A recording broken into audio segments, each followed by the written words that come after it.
लेकिन देश हित में हमको ये तय करना पड़ेगा कि साल भर तक घर में कोई भी फंक्शन हो, कोई भी कार्यक्रम हो, हम सोने के गहने नहीं खरीदेंगे।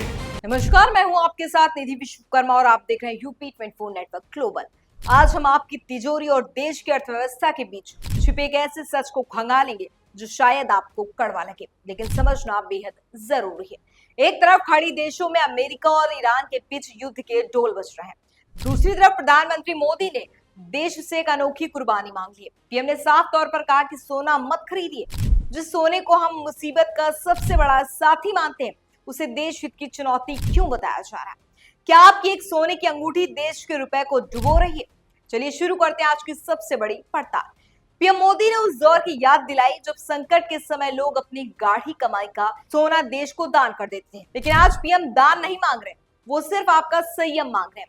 उनका संदेश साफ है, अगले 1 साल तक शादी हो, त्योहार हो या कोई भी शुभ कार्य, सोने के गहनों से तौबा कर लीजिए। यह अपील भावनात्मक नहीं है बल्कि शुद्ध रूप से आर्थिक है।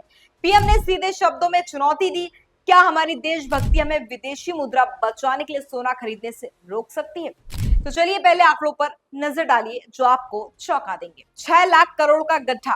पिछले 1 साल FY26 में भारत ने सोना आयात करने में $72 बिलियन यानी लगभग 6 लाख करोड़ रुपए बहा दिए। आयात का बोझ, हमारे देश की कुल खरीदारी का करीब 10% हिस्सा सिर्फ सोना है।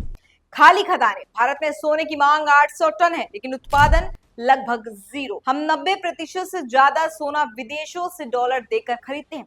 यानी जब आप दुकान पर जाकर सोना खरीदते हैं तो आप अनजाने में देश के विदेशी मुद्रा भंडार को कमजोर करते हैं। अगर हम अपनी डिमांड को 50% भी कम कर दें तो देश के $36 बिलियन बचेंगे।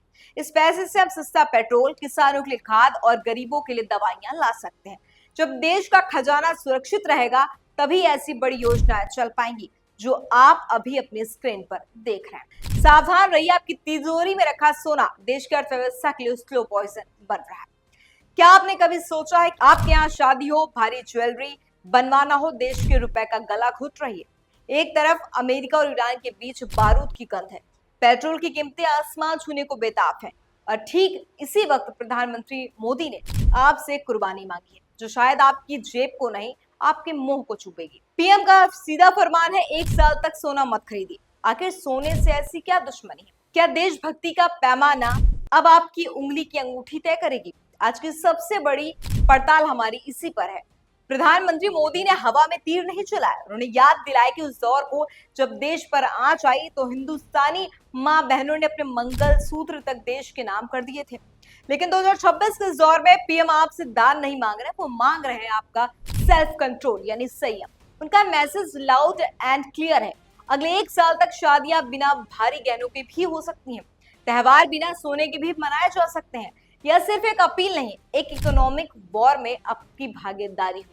जब आप 1 तोला सोना खरीदते हैं तो आप अनजान में विदेशी तिजोरी भरते हैं और अपने रुपए को कमजोर करते हैं। अगर हम ये गोल्ड की भूख आधी कर दे तो देश के $36 बिलियन बच सकते हैं। इस पैसे से आपके लिए सब कुछ सस्ता हो सकता है, आपका बेहतर भविष्य हो सकता है। दुनिया इस वक्त बारूद के ढेर पर बैठी है। मिडिल ईस्ट में तनाव का मतलब है कच्चे तेल की कीमतों में आग। जब दुनिया डरी होती है तो शेयर बाजार गिरता है, लोग भागते हैं सोने की तरफ। इसे कहते हैं सेल्फ हेवन डिमांड। लेकिन यही वो ट्रैप यानी जाल है जहां हम फंस जाते हैं। जैसे हम सोना खरीदने की होड़ मचाते हैं, डॉलर तुरंत महंगा हो जाता है और रुपया आईसीयू में पहुंच जाता है।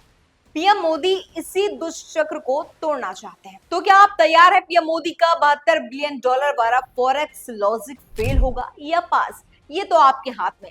सवाल ये नहीं है कि सोना कितना कीमती है, सवाल ये है कि आपके लिए आपकी तिजोरी का चमक ज्यादा है या देश के खजाने की साख।